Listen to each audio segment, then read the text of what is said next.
Hey, Tasha. Hi. Oh, wrong hand. Wrong. I need to be close to you. I need to be close to Come you. on. Oh wait. Oh wait. I don't even have to. Oh. Wait. I'm on. We're gonna stop. I'm not coordinating like that. Hi, Tasha. How are you this evening? Good evening. I'm doing well, thank you. Whew. For all those who are joining in, I'm Sharon. And I'm Tasha. I'm in Bowie, Maryland. And I'm in North Carolina in Charlotte area, and I want to say welcome and thank you for watching us. We are the Accountability Queens. We have been accountability partners for the past 9 years, and we've had the absolute blessing and pleasure of being able to support each other through some of the greatest things, our greatest triumphs, and truly help each other become the women that we want to be, I'd say. Yeah. And that's what we do for other people. We help you find your ideal accountability partner and manage that relationship to success. There'll be some news coming about that, a class that we'll have coming up in weeks to come, right, Tasha? Yep. 2021 is going to be a big year. It's going to be 2021 is going to be a big year for us, for sure. Yep. All right, so let's just get into this week. How was your week? How did accountability, or how do you think accountability worked for us this week? Well, apparently I slipped on one of my duties this week, but get into it. Let's listen, the grace that was provided for me over the past couple of weeks. I mean, school is on my brain because that's what I've been focused on for the past few months. My official grades are coming in, and I'm super excited about it because that grace allowed me to really prepare for my finals, and I have 2 official A's. All right, congratulations. I'm waiting on the 3rd, so I'm pretty positive that I pulled out a 4.0 this semester. Listen. I'm feeling great about that. I'm excited for you. I love it. Congratulations to that. Yeah. Accountability this week for me, it's been a tough week. I feel like I went into finals. You came out, and I went out into finals for work, doing major projects and leading my team to do some really creative stuff past our comfortable limits. And so I thank you, because many people don't know, Tasha many days wakes me up in the morning. And I wanted to sleep in one day this week, which is she did not call to wake me up. She did not call on Friday to wake me up. I was like, and here's the deal. It's not like I'm not up. I'm up. Right. I'm just waiting for your call. Yes, and it wasn't discussed the night before that I was going to sleep or stay in the bed. It was you're like, where's my call? Because this is how we start, And our calls might start with what we're going to get into today, or it might have a prayer. It might be any number of things. But I do appreciate you this week just for being so supportive of me, and because I needed the grace this week just to get through this week, because it's actually been a bear of the last 2 weeks, but it's wrapping up, and it's going to be successful as well. So I just want to give just a couple of shout outs. So today is my 3-year-old's birthday. So shout out to Davis. Little Davis. Yes, my little baby, who's told me today he's not a baby anymore. He is a big boy. Oh, yeah. So shout out to him. We had a nice birthday party with the family with him today. And then, I'm thinking about our family, like our squad that kind of surrounds us. And, I want to give a shout out to Jasmine just for her love and support of you as well, right? I love you. And so I love that other people love you as well. And so listen, I mean, let's just talk about that. I have to, and shame on me, because you got to say it before I did, right? I mean, I'm blessed with an amazing group of people around me. Like, for sure. I really do. So this week I got flowers sent to me. I got a card sent to me. Little did I know I had 2 cards sent to me by loving friends who are just the family I've chosen. And I'm blessed. I mean, to have a difficult week and to have people care enough about me to send these kind messages of love. Yeah. I'm just so much. And I feel like, this year, not that words haven't always meant so much, but I think, with us being so bound up and, stressed out and whatever with, coronavirus, and words just mean a lot to people, and just, expressing. And so, shout out to our family, right, who loves We've us. got an amazing squad. Yeah, we do. And then me finishing my first semester, I also want to give a shout out to Ernest, right, who's in our group, who just completed his last semester of his MBA. Now an MBA. He's now university with his MBA. And it's just, for me, it's like, oh, it's right there, right? Like I can see it. He's coming out, I'm coming in. And so I'm right behind him. And so I'm super proud of him and the work that he's done over the past couple of years. Yeah, we've got an amazing squad of people, for sure. All right. So today, let's get into our guest today. Yeah. My squad. Yes. Let's talk about Miss Julie King. How do you know Miss Julie King? So Julie and I met, I was, the way my memory works, I was trying to remember like the exact year, but listen, what I can put it around is I met her before Dennis, right? And Dennis and I had been married for 10 years, probably together for 11 and a half or 12. So I've known Julie for that long, right? Longer. Yeah. We had a mutual hair stylist and the same standing appointment. And so we met in the salon and we became friends and met her, sort of on an accountability tip. We're Okay. now talking about accountability. I think I've always had people around me that at some point in my life, we had some sort of accountable relationship. And so Julie and I wanted to work out and just do a little exercise. And so that's how we sort of really became close on our walks, right? Being able to talk through things. And, she was going through some things in her life. And so we've just been friends for all these years. And I've watched her sometimes from afar, sometimes, definitely closer. And I just think she is an amazing woman. She's a mom and has been like a super mom as long as I've known her. And now she's a doting grandmother. Yeah. And she is a business. Yes, a business owner. Yeah. Business owner. And she's fabulous. I mean, she's cute and, And so we're going to get into this story, but you told me about her several weeks ago. And the thing that you told me about her that I became an absolute fan is that she will fly to New Orleans for lunch and then fly back home to Maryland that evening. Yeah. Goals.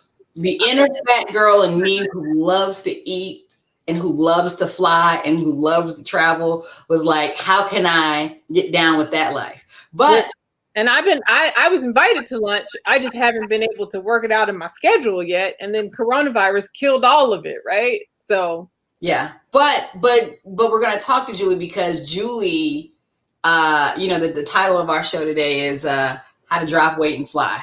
So she had some setbacks, but she is soaring for sure. So let's bring Julie into the studio. Yeah. Hey, Julie. Hi, how are you, ladies? Oh, ladies and gentlemen. We are blessed. We are blessed. Thank you for joining us. Oh, you're certainly welcome. Thank you for having me. All right. So you heard us talking a bit about you backstage. You're clearly an amazing woman, right? Thank you. You own your own talent agency. You are a mom. You are a grandmom.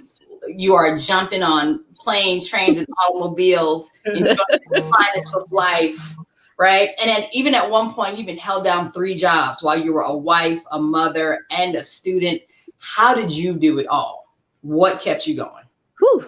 I guess, well, let's start from the beginning. Sure.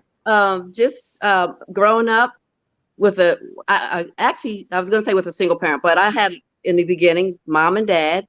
When I was 10 years old, one day I came home from school. My mother said, we're leaving. We're leaving, Daddy. Get whatever you want the most, and we're leaving.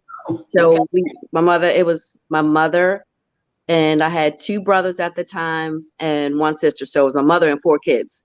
We moved out, found out later she was actually pregnant. So We lived in a 1-bedroom apartment. My mother, the 4 of us, and her pregnant, we slept in one bed. We basically like started over from scratch. So I think that's where I get it from, the thrive to succeed and to be a survivor. So I grew up with my mom and my now 4 siblings, so it's a total of 5 of us. Right. And that's basically where it started. So as an adult, I went to college, not straight out of high school, and I ended up getting pregnant my sophomore year. I was going into my sophomore year, had a son, and I was determined that I was not going to be a welfare mom sitting home. So I started selling Avon. I started delivering pizzas. I was in college at the time. So I would work an after school job in school. I would leave there, go to another job, go home. Like I just worked continuously. And then when I had him, when he was a baby, I started looking for private schools. Like when he was an infant, I was like, he's going to be in a private school. Mm-hmm. So I started going around looking at schools, visiting Park School, McDonough School, St. Paul School, Boys Latin, and I actually ended up getting him accepted at St. Paul School. And Okay. since I was a single parent, he got a full scholarship. Nice. So Wow. that was a nice beginning right there. I was happy about that. I moved out of my mom's house when I was 22. Mm-hmm. Had my own apartment. My girlfriend put her name on the lease with me so that I can get a 2-bedroom apartment, so that he can have a room, I could have a room. I had to leave him with my mother so that I could work. And, he would stay there. I would go to work, come back and get him. I got a job at the post office, and I ended up staying at the post office for 31 years. I recently retired 2 years ago from the post office. Congratulations. Wow. Thank you. And back to, so I was just Jay and I at first. And then when he was 9, I met and started dating a guy, and we had a whirlwind romance. We went on one date. He had a cookout at his house. Jay and I went to the cookout. This was in July. And we saw each other every day from that point on. Every day we went out together. It was always the 3 of us. By August, we were an item. By October, we moved in together. On that Christmas, he proposed to me. Wow. In March, we got married. This is all the same year we met. In March, we got married. And then that next September, we had Chandler. So I have 2 children, Chandler and Jay. Oh, wow. That is a whirlwind. Yes. Woo. In 1 year, we did all that. He started a new business. It was just a whirlwind. Everything was great. We bought a house. Everything was good until I found out he was cheating. Well, So that was the end of my happily ever after. But things aren't always like when you're a child. You imagine what life is going to be like. You imagine your fairy tale wedding, and then you realize it's shit's real. Like things happen. So at the time, though, go ahead. Did you have a question? I was going to say, I'm sure that was devastating after my gosh, 17 years you guys were married. Yeah. I'm sure it's devastating. We talked about this, that divorce can be devastating. Absolutely. Not what you want, right? But you didn't want that to happen either. Right. You seem to be thriving now, right? Yes. I definitely went through like a depressed time. I think when I met you, I was probably like so thin. I was going through everything. Also, during that time, I went back to school. Mm-hmm. So after I had Jay, I started working full time. So it came to a point where I had to work or go to school. I couldn't do both. And I ended up getting a full-time job. That's when I started at the post office. And so I went back to school when I was about 42. And I went back to my school that I was going to, Towson, and I graduated cum laude. Wow. I always went to work. I would go to work at 6 a.m. in the morning, put my route up, deliver half the route, go to class, I used to get a butterscotch crimpet and a Red Bull, go to class, come back, finish delivering the mail, go home, pick up my kid, take him to basketball practice, take her to ballet, go home, do homework, cook dinner, start the whole process over the next day. And I would do all extra credit, anything that I could do to make sure that I was getting good grades. And I didn't even realize until I actually graduated that I graduated cum laude. And I was the first out of my mother's 5 kids to graduate from college. So I have a bachelor's degree in communication studies. Very Wow, nice. that's amazing. That is amazing. And then when I was going through that depression, I discovered comedy. One day I went to a comedy show and it was amazing. Like I was laughing, like the endorphins were coming. I was like in such a good mood. The energy was good. And after the show, I spoke with the headliner, who was Larry Lancaster. And he said he was looking for a manager. And I traveled a lot and been around, my brother is now a senior vice president at BET. So I've been around a lot of, those people, and I knew a lot of people. So he said he was looking for someone to manage him. And I was like, well, I can manage you. What else am I doing? I can manage you. What do you need? I was like, what is it that you want? He said he wanted to go to LA. He wanted to be on big stages. He wanted to travel. So I was like, okay, let's do it. I went home, I made up a contract, and I named myself JK Artist Management. Nice. And everything that he asked me for, I booked the trip to LA. I booked him shows on, at the comedy club. I knew a friend that actually, Steve Imes, who's Monique's brother. So he set up a whole run for us. We did that. And we set up some interviews for commercials, for jobs. And that's how that started. He said he wanted to be on a big stage. I knew someone that worked at the radio station. He had a show coming up with Mike Epps. And he said, we can get your guy on. We can get your guy on here. So he had a room where he was doing comedy. And we had a competition where every week someone would compete to open for Mike Epps. And on the last night, Mike Epps showed up at Melba's. Okay. In Baltimore. Melbourne. Wow. And, yes. And so that's how we started our relationship with Mike Epps. We did the show. He loved Larry. We all exchanged numbers. We became friends. And it's been 13 years now that I've been doing that. And that's exciting. Traveling, booking the hotels, just meeting everyone. That's a whole nother thing within itself. That's about resourcefulness, right? Just saying somebody's like, I want to do it. And you're like, yep, I can make it. Let's do it. Right? Yeah. Yeah. Tell me about, what you've learned about yourself in this process, right? You've been through quite a bit, right? You're giving us your story. Tell me a little bit about what you've learned. I've learned that I am not a quitter. Like failure is not an option.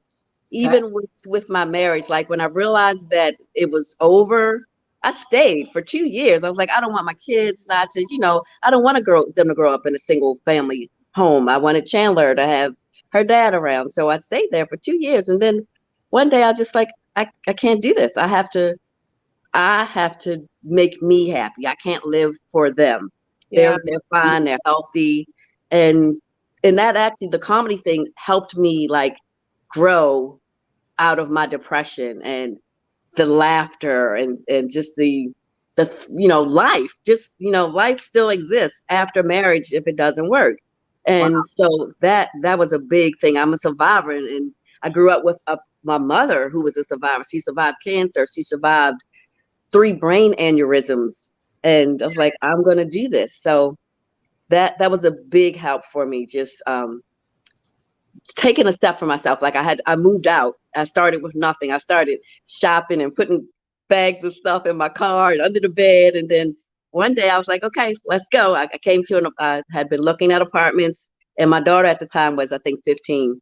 And I took her the day after Christmas. It was 2009. Took her to a condo, and I was like, we're going to look at this condo today because, it's the day after Christmas. So the owner isn't available. They just gave us the key to look at it. And we went in the condo, and I had everything that she had picked out in the weeks coming, everything in there laid out. And she came in and she looked around. She's like, is this our place? And she just laid on the floor and started crying. That was the beginning of our just Chandler now, our new life. Yeah, super powerful. I mean, I remember I was around in 2000. Yes. I remember I used to come over your house and help you pick up outfits to go out on dates with Dennis. So you've mentioned your mom, quite a bit. I know she was very important to you, and sadly you lost her about, it's been almost a year in January. Yeah. Yep. How has this, impacted you over the past few months? It's been just really, I think it brought the five of us, her kids together. We brought us closer because we realized in planning. Well, first, let's go back to when she passed. It wasn't, she hadn't been sick. I was taking her to a regular doctor appointment just to have her blood pressure checked. And we were going to lunch afterwards. It was a normal day. We're laughing. Everything is good. We go in there. She's getting smaller and smaller. You know, when people get older, they get smaller. So they walked her in. They put her on the scale, and she said, the lady that weighed her, she's like, "You're 128 pounds." And I'm teasing. I was like, "You're not 128. You're not 128." And she got off the scale, and we're laughing. And she just clutched her chest and had a heart attack and died in my arms.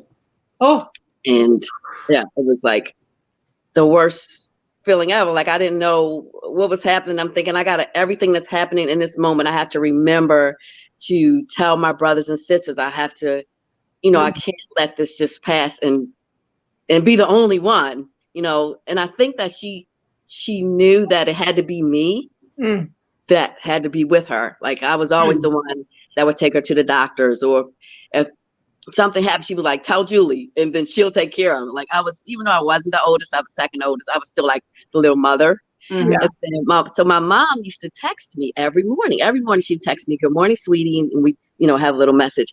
Well, we realized, I don't know why I was thinking that I was the only one. She has 5 kids. She texts each one of us every morning with a message, "I love you," or, just have a good day. And so since that day, every morning now, the 5 of us, we text each other. And we try to go in order. Like, my older brother will go first, then I'll go, then we'll go in order. And if somebody's having a bad day, they'll say, like, "Today's not good for me." So we'll cheer each other up. So that has been, it brought her kids together closer. I mean, we've always been close, but this keeps us united. Yeah. That morning text. Yeah, that's great. Then one of her grandchildren thought they were the special ones. She used to do the same thing to them. So they're all like, "No, she was mine. That was mine." So it's so cute. Like, she really had a special relationship with everybody. Wonderful. There's a couple comments, Sharon. Okay. I just want to make sure people know that I am watching the comments. Okay. All right. Kim Jacobs is with us tonight, and she says, Hey, "That's a Kim. super sweet memory. Great story." And then we have, I think it's Weta Freeman, and she's in Silver Spring joining us tonight. So very nice. Great. So, Julie, you have a tremendous story. What would you tell someone, a woman who is either struggling with life after divorce or contemplating? What's the advice that you would give? Don't give up. Like, there is life after divorce. Just every day. It's just one day at a time. Just don't give up. Keep doing things to find you again. Like, when you get married, you're like all into your family, your husband, but you have to find what you love in life. So coming back to this airline thing, when I was a teenager, I would take home lessons. There was this home course where you can study to be a flight attendant. So I was doing this little correspondence course. You would take the lessons, you would mail in your answers, and they would grade you. And then, so all summer, like, that was my plan. I'm going to be a flight attendant. But at the end of the summer, after my senior year, I decided I would go to college. So I went to college and put the airline thing on hold. So that came back full circle. I was like, you know what? That's what I really loved in the beginning. So even after 31 years at the post office, when it started becoming time to, I started thinking about retirement, and I was still working at the post office. I started investigating who was hiring, what you had to do. So I started interviewing and not telling anyone except for close friends. I would interview, and a couple of times I actually got called in for it's called in person. So they fly you in, they interview you, and I got all the way to the last step with Delta, and they had me on hold for like 3 months. And then I got called in for United, and I got all the way. It was like 2 people left, but they chose the other person. And when I came back to Baltimore, Delta was hiring for a customer service agent. So I was like, well, I'll do that until they start hiring for a flight attendant again. So I started there. I'd retired from the post office in June 2018. In November 2018, I became a customer service agent, gate agent with Delta Airlines, and you can fly for free. So, so what I do now, my daughter, when she was 19, as a child, she always said, when I grow up, I'm going to move to LA. She said that when she was 8 years old. When she was like 19, she was like, okay, I'm ready. She found a school that she wanted to attend in LA. She did all the legwork. And when she was 19, I drove cross country with her and left my baby in LA. So if I get off on Tuesday and I don't have to go back to work till Friday, when I get off, I'm hopping on a flight, going to have lunch with her. Or she'll fly and we'll meet. We do meet in New Orleans, have charbroiled oysters. Tasha met us once in LA for lunch. Just fly out, have lunch, go back. It's the life. Like, I absolutely love it. Corona did put a little stop to it, but every year we take a birthday trip. And last year was special because my mom, she died on January 3rd. Her birthday was January 24th. And my birthday is January 18th. And I canceled my trip because I was like, what am I going to do? Like, I can't travel. But we ended up having her celebration of life on January 10th. And my birthday was in 8 days. So I rebooked my trip. Okay. And Chandler always goes with me. We went to the Cayman Islands and we had just a moment. We were in the ocean and this little floaty thing. We just laid in the ocean and the sun was on us and we were just floating. We just cried and just got it all out. And it was a great trip. Yeah. That's amazing. Thank you. That's amazing. I love it. I want to know if the audience has any questions for you, but you know, one of the things that stood out for me in your story was that you considered staying for the kids, which, you know, I know a lot of women do. And so, you know, for me as a friend, like, I'm super proud of you for, you know, our kids are resilient, right? And we give so much to them, but I'm super proud of you for, you know, doing what was good for you. And because as women, right, we know that we're not any good for anybody else if we aren't good, right? Exactly. Yes. Yeah. Yes. And fantastic that comedy is, you know, been a life lifter for you. I'm sure that in that world they would say that that's the best medicine. Comedy is the best medicine, right? Yeah, absolutely. Absolutely. And a sidebar, my ex-husband and I are now good friends. Very nice. Now we've gotten past everything. We can talk, like he'll call me, we'll talk for hours and everything is good. And people are like, you still talk to him or you're still nice to him? Like, life goes on. Like, I'm good. I'm past that. He's still my daughter's father and he's still a person that I love. You know, life goes on. Just get past. That's great. Julie, what would you say is your greatest accomplishment? I mean, 'cause I think you've done a lot and it's just an amazing story. What do you think is your greatest accomplishment? I think my children, they're both healthy, beautiful, they're thriving, going back to school and you know, graduating with that cum laude. Like, I was so proud of that. My grandbaby, my greatest accomplishments, and just being able to, I guess, to rebound, to start over, because even in COVID situation, like the place that Chandler and I moved in when she was 15, the owner, it was a condo. He decided he wanted to sell his condo. Yeah. It was the middle of COVID, so I had to find some place to live again in the middle of all this. And I probably would have never left that spot, but I learned that when God whispers something to you, listen. Yeah. Listen, take that little nudge. When you hear that little something that's God telling you something. Yeah. So I moved out and I absolutely love my new place. It's beautiful. I'm happy, spacious. So I just learned to kind of listen to God and to take that and move on. I feel like one of my favorite sayings is, if you change the way you look at things, the things you look at change. Wow. So I'll live by that. Indeed. Mindset, right? Yes. Brenda is joining us this evening, and she was wondering what your greatest accomplishment as well. We just answered that one. But what do you want your legacy to be?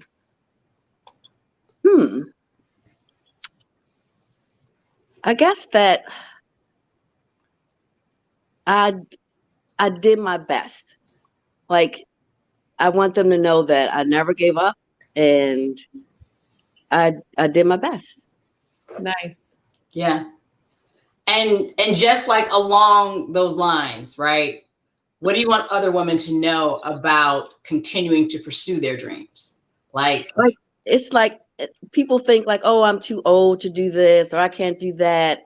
I was probably 44 when I graduated from college. I mean, I started when I was 18. It took a long time, but I did it. I stopped in the middle, but just don't give up. Like always go back and finish. If you can finish, finish. You could be 80. You can still graduate from college. You can still any dream that you want. Flight attendants. They had flight attendants that were interviewing and they were 60. Like if wow, you want to do it, do it. Don't give up. I love it. If you believe it, you can see it. All you have to do is believe it. Amen. That's lovely. And you are a living example of that. Yeah, Thank you. for sure. All right. Well, I think we have come to the part of our show where we do a rapid fire of 11 questions, kind of like inside the Actors Studios, if you've ever seen the show. This is Tasha's portion of the show. Tasha's going to ask you 11 questions so we can get to know you better. Okay. All right. What's your favorite word? I think love. All right. What's your least favorite word? Hate or death. Mm-hmm. What turns you on creatively, spiritually, or emotionally? Good energy. Mm-hmm. Like this, you can feel good energy when you walk in the room. And if you're around like-minded people, you can feel that synergy. It's exhilarating. Mm-hmm. And what turns you off? Mean people. All right. What's your favorite curse word? Fuck.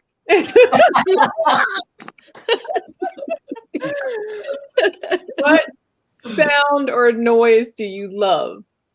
A baby giggling. When they laugh, it's just infectious. It's so adorable. Yes. And what sound or noise do you hate? The sound of a car crash. Mm. Yeah. What profession other than your own would you like to attempt? Like a TV host. Okay. Okay. Nice. She's got 3 careers, or Right. I was gonna say, I mean, why not? Why not another one? what profession would you not like to do? I would not specifically the profession, but the duty of like a doctor or a nurse that has to tell a family that their loved one has passed or that they have like an incurable disease. So that I would not like to have to do that in a profession. Yeah. Who or what holds you accountable? I think God and myself. Okay. All right. And if you believe in heaven, what would you like to hear God say when you arrive at the pearly gates? Well done, my child. Your mother's waiting for you. Yeah. Very nice. Very nice. Monifa's with us this evening, and she said it's nice to see the love and happiness flow through you, Julie. Thanks for sharing your experience with us. Thank you. Thank you. I agree with her. Yes. Well, listen, I wanted, Julie, thank you for joining us this evening. Thank you for sharing your story. I hope it inspires those who are questioning or who are dealing with life after divorce. You are a glowing example, because no one wants it right now. No one wants it. It's devastating whether you've asked for it or not. But the example that you've given, that life can continue. You know what I mean? And you can pick yourself up. I mean, your face right on the screen right now is just a glowing example of just how good life can still be. Yeah. So thank you for sharing your story with us. You guys, ladies, there's another thing. They have pageants. Like as an older woman, I did a pageant when I was married. I had my whole neighborhood, everybody, when I was delivering mail, all these people that were supporting me. I did not place. I did another pageant a couple of years later. didn't tell anybody I was in the pageant. I won. I had nobody there in the audience. 'Cause I didn't tell anybody. So just do it. Like, all you have to do is believe it. You can do it. That's right. Really believe it. I mean, Congratulations. right? So thank you again. Thank you you. for joining us. We want to thank everyone who's tuned in to watch the Accountability Queens. Thank you for joining us. Next week will be a special show. It will just be Tasha and I. We've got you're going to get to know us in a way that maybe you guys haven't gotten a chance to know us before. I can't wait to do the questions with Sharon. I know, right? We're going to do the questions. What's your favorite curse word? Yeah. It's going to be good. And then we're going to talk about some things coming down the pike for us. And so we're super excited for 2021. 2020 has been a bear. But we're here and we're in our right mind. So that's right. Yes. And we're grateful for that. So thank you, everyone. Thank you, Julie. Thank you. What'd you say? I said follow us. Oh, yes. Follow us, please, on Facebook, Instagram, and YouTube. Listen, where would I be without my accountability partner? Where would I be? So thank you, everybody. I appreciate it. Good night. Have a good night. Bye.